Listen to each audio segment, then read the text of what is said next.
श्रीमद् भागवत का महत्व क्या है, श्रीमद् भागवत का उद्देश्य क्या है, उस विषय में महात्म्य सुनाया गया। संसार में सबसे बड़ा भय क्या है बताइए? मृत्यु का भय। किसी को, कई लोग बोलते जरूर है हमको डर नहीं लगता मरने से, पर यह बात बिल्कुल असत्य है। मृत्यु से सबको भय लगता है, चाहे कितना भी दुखी व्यक्ति हो, चाहे कितना भी सुखी व्यक्ति हो, चाहे कितना भी, सबको मृत्यु का भय होता ही है। और मृत्यु का सबसे पहला भय पता कैसे? कोई बैठा हो, अचानक से मक्खी उसकी आंख की तरफ आ जाए, अपने आप ऐसे होगा, ये मृत्यु का भय करा रहा है आपसे। आप एक मक्खी से भी डर जाते हैं। अभी आप लोग सब यहां सभागृह में बैठे हैं, ज्यादा नहीं 100 मधुमक्खियां अगर अंदर आ जाएं, भागने लगोगे सब। क्यों? मृत्यु का भय। एक सर्प आ जाए, अरे एक छिपकली आ जाए, तो ये उछल उछल करके भागोगे। मृत्यु का भय सबको होता है। मृत्यु का भय सबसे उच्च भय है, परंतु उस मृत्यु के भय को अवसर में परिवर्तित करके उस भय का जो नाश करे वो श्रीमद् भागवत की कथा है।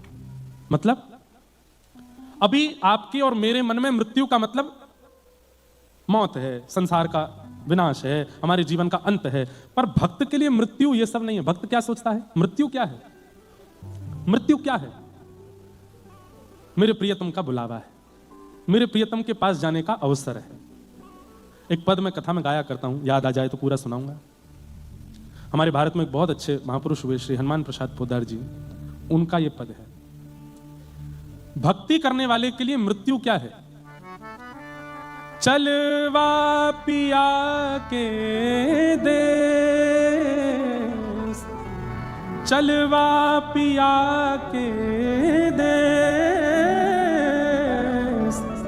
सजनी चलवा पिया के, सजनी चलवा पिया के। मोए भी 1 महीना बाद माइक मिलो है ना, तो रह रह करके भाव निकल रहे हैं। अच्छा एक बात और कहें, हम ना विचार करके नहीं बोलते, जो आता जाता है सन्मुख सबको स्पर्श कर देते हैं। और ये पद सब जगह प्रकट नहीं होते हैं, कहीं कहीं होते हैं, इसलिए गा लीजिए, बहुत सुंदर पद है। भक्ति करने वाले के लिए मृत्यु क्या है?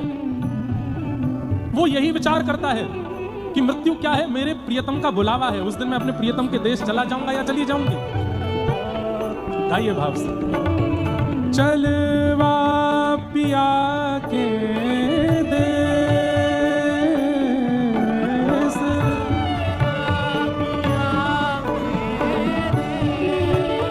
एक बात आप लोग जब गाते हैं ना, मन होता है कि सब की एक साथ ऐसे बलैया लें। इतने अच्छे हैं आप लोग, ठाकुर जी करे आपके कंठ में सदा सरस्वती विराजी रहे, ऐसे ही गाते रहो। गाइए, सजनी चलवा पिया के,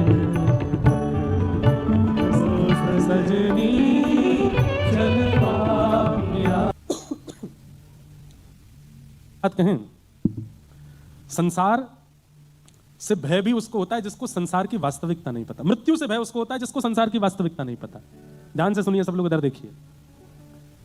जिसको वास्तविकता पता चल जाती है उसको भय नहीं होता, फिर वो प्रतीक्षा करता है, ठाकुर जी आएंगे और जब समय पूर्ण होना होगा मुझे लेकर के निज देश चले जाएंगे।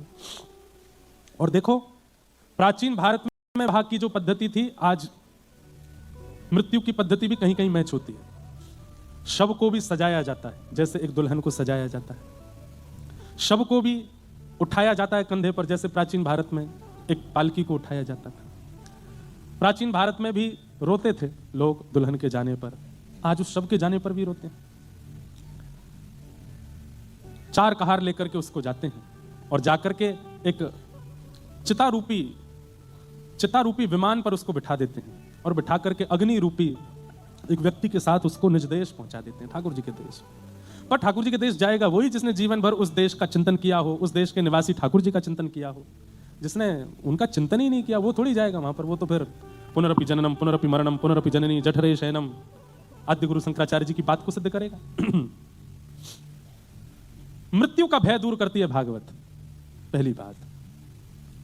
तभी यहां कहा गया, काल व्याल मुखग्रास त्रास निर्णास हेतवे श्रीमद् भागवतम शास्त्रम कलौ कीरेण भाषितम। काल रूपी व्याल के, कोई बात नहीं, याद नहीं है तो याद दिलाने के हमारे पास बहुत सारे तरीके हैं, दिखाओ भाई। के मुख में हम लोग ग्रास बन के बैठे हैं। जब काल मुख बंद कर लेगा हमारा समय पूर्ण हो जाएगा।